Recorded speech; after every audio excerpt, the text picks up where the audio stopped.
True History of the Kelly Gang is the seventh novel of the Australian author Peter Carey.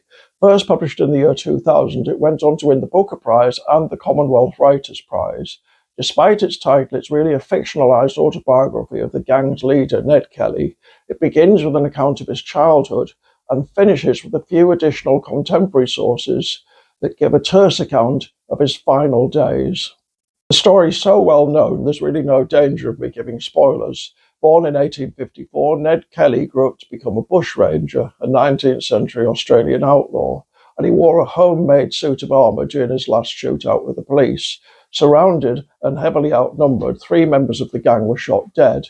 Kelly himself survived to stand trial for murder in 1880.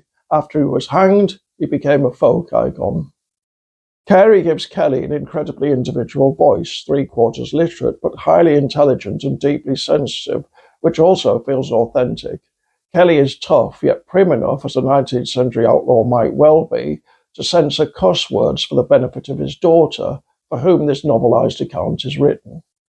In reality, of course, Ned Kelly didn't have a daughter, which is one of the ways in which Carey has modified the historical reality to suit the novel.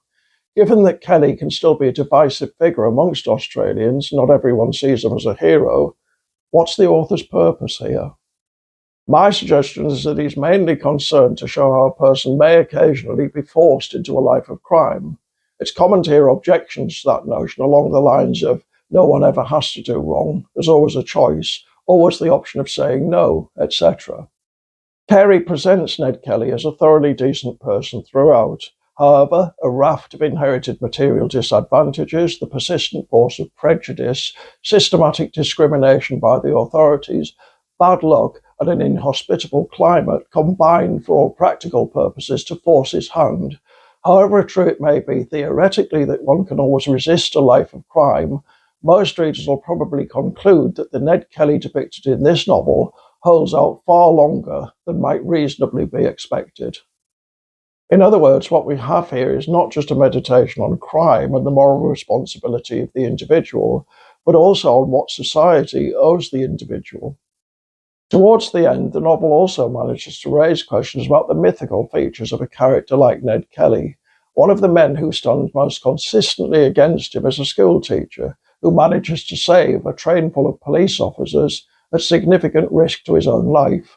Unfortunately or not, history records him as a traitor. There's a strong similarity between this section of the book and Rob Hanson's 1983 The Assassination of Jesse James by the coward Robert Ford. The difference is that Hanson's Jesse James is ignoble, whereas Carey's Ned Kelly isn't. Arguably, James ought to be the object of scorn, Kelly pity.